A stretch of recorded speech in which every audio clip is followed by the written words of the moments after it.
Passamos a palavra agora para a senhora Rosa Maria Campos Jorge, que é presidenta do Sindicato Nacional dos Auditores Fiscais do Trabalho, SINAIT. Muito bom dia a todos e a todas aqui. Quero cumprimentar o senador Paulo Paim, dizer que eu concordo com as palavras que foram ditas antes, que nós temos aqui, sem dúvida nenhuma, um dos maiores defensores dos trabalhadores, tanto da iniciativa privada quanto do serviço público, um senador pelo qual nós temos o maior respeito e admiração. Em seu nome, cumprimentar a todos os demais componentes dessa mesa, aos representantes das centrais sindicais e a todos os colegas servidores aqui presentes. Muito bem, como presidente do Sindicato Nacional dos Auditores Fiscais do Trabalho, é um prazer participar desta importante audiência pública que trata das relações de trabalho no serviço público.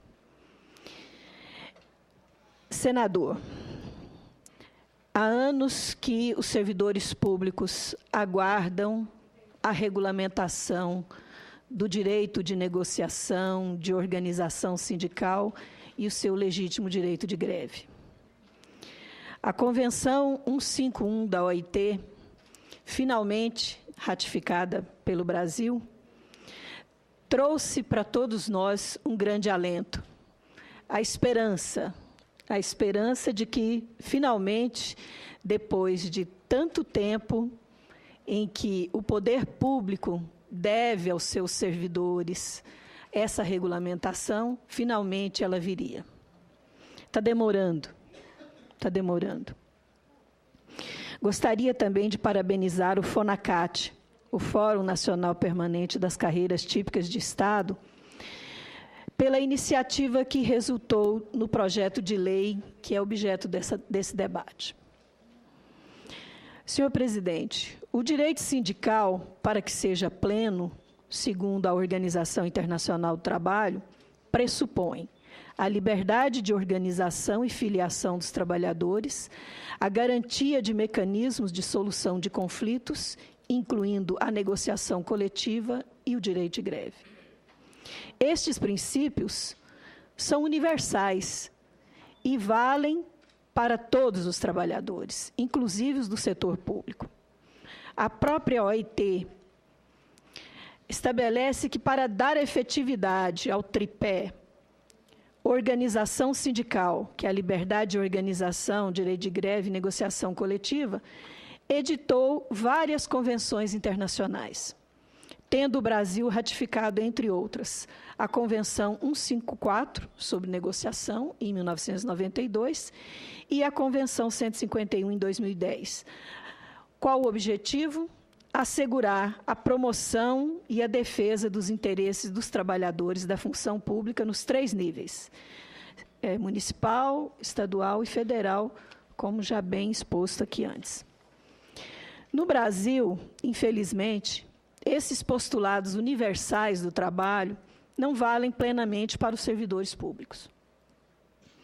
A Constituição reconhece em sua plenitude o direito de organização e filiação dos servidores, mas nega-lhes o direito de negociação e a regulamentação do direito de greve, que também está previsto na Constituição.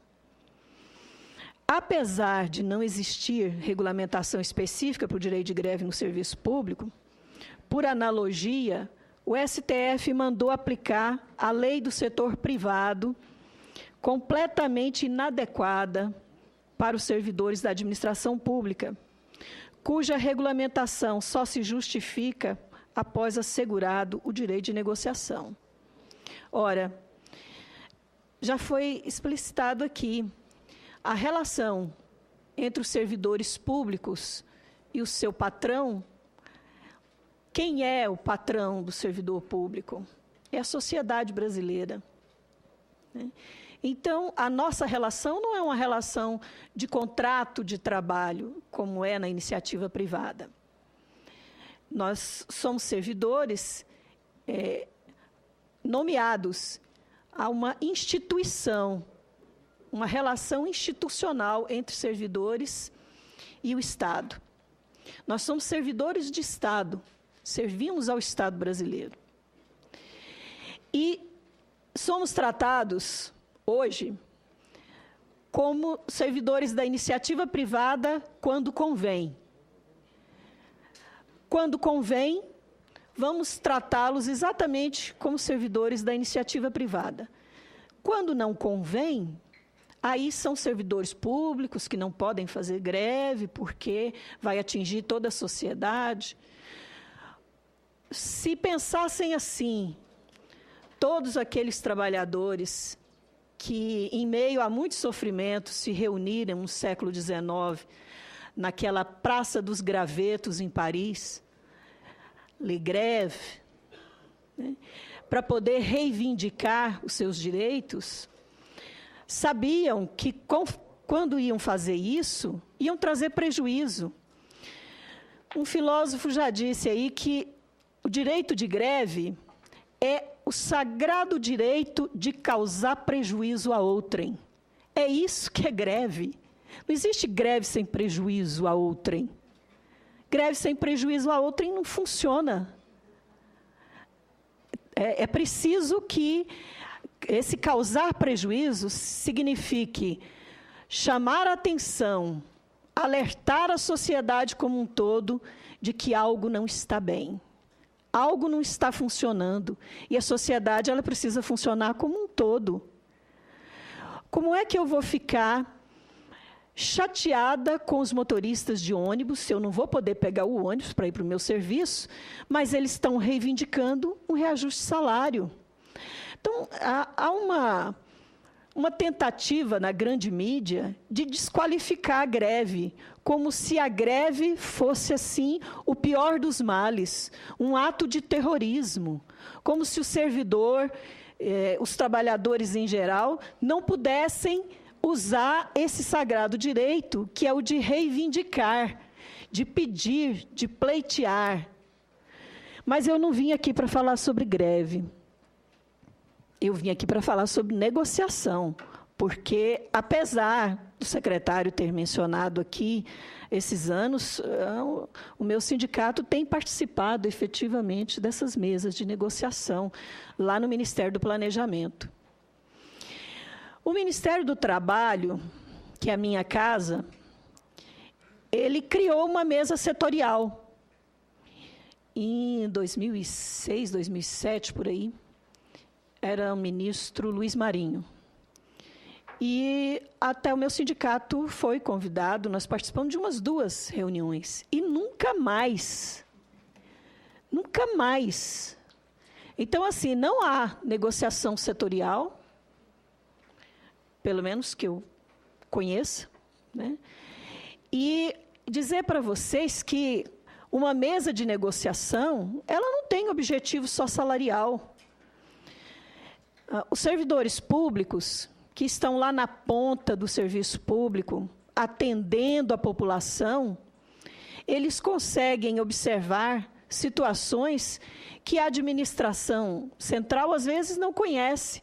E, numa mesa de negociação, a palavra do servidor deve ser ouvida, inclusive para o aperfeiçoamento da administração pública.